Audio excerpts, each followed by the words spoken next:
saluran yang menuju ke tempat penampungan limbah yang mudah meledak. Nah, maka itu nanti akan kita perlakukan karena dia bocor ya, hasil kebocoran yang kita perlakukan seperti limbah B3. Nah, kemudian kalau ada cacar bocoran, maka ya harus segera diangkat dan dibersihkan, kemudian disimpan dalam kemasan limbah B3 yang terpisah. Diberi simbol dan label ya, sesuai dengan tata cara penyimpanan yang dipersyaratkan. Itu tadi, makanya mesti tahu kalau ada apa penghasil limbah B3. Makanya tadi di depan kan saya katakan mesti dibuat SOP-nya gitu. Karena apa? Karena kalau tidak seperti itu kan mencegah. Kenapa harus ada SOP? Mencegah ada sesuatu yang yang tidak dilakukan gitu ya, atau yang terlewat. Kemudian ini tadi kontainernya atau wadahnya harus diberi label yang menuju ke arah tutup. Ini jelas. Nah, ini seperti ini ya, pengemasan limbah cair B3 dan limbah padat atau sludge seperti ini. Jadi ada karetnya.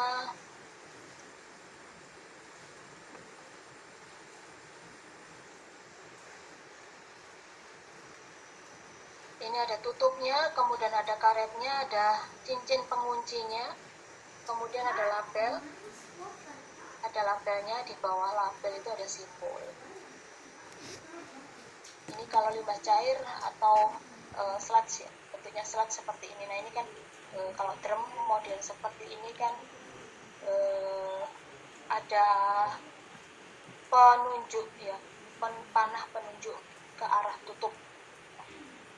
Nah, ini label limbah B3 kan ini.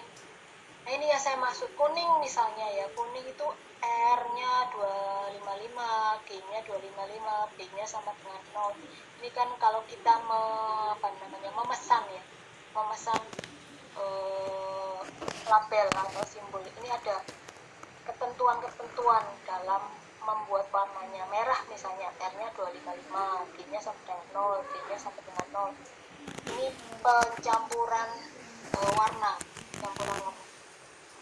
Nah, ini kalau saudara lihat di dalam label ya, ada penghasil, siapa penghasilnya, kemudian alamat, telepon, lalu nomornya yang tadi saya katakan, ini nomor ketika kita mendaftarkan diri sebagai penghasil limbah B3, lalu tanggal pengemasan, kode limbahnya apa. Kode limbah ini dapat dari mana? Kode limbah ini dapat dari lampiran ya. Minggu lalu kan kita sudah berbicara mengenai lampiran pertama limbah B3. Di dalam lampiran itu ada tabel-tabel tuh penghasil limbah B3, sumber yang spesifik, non spesifik. Nah, itu kan ada kode-kodenya, kode-kode limbah. Nah, kalau misalnya limbah saudara ada di dalam daftar tersebut ya, tinggal mencantumkan kode limbah yang ada di dalam PP 101 itu di dalam, dengan menuliskan kode yang ada di sana di dalam label limbah B3 yang saudara nanti taruh di dalam kemasan. Kemudian jenis limbahnya seperti apa, jumlahnya seperti apa, lalu sifat limbah B3 dan nomornya. Nah, ini kontainer kosong ya. Jadi kontainer kosong tidak boleh kita berpikir bahwa kalau kontainer kosong ya sudah dibiarkan kosong aja. Tidak bisa seperti itu. Jadi kalau kontainer kosong mesti tetap harus diberi tulisan kosong ya. Nah, ini yang penunjuk arah tutup limbah B3. Jadi dasarnya putih, kemudian penunjuknya warnanya hitamnya R-nya sama dengan 0, G-nya sama dengan 0, B-nya sama dengan 0. Ini adalah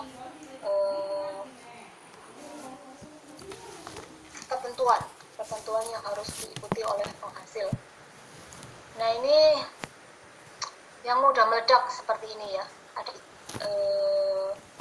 dasarnya jingga, kemudian ada bagian bawah ini merah, lalu tulisannya hitamnya ketentuannya seperti ini.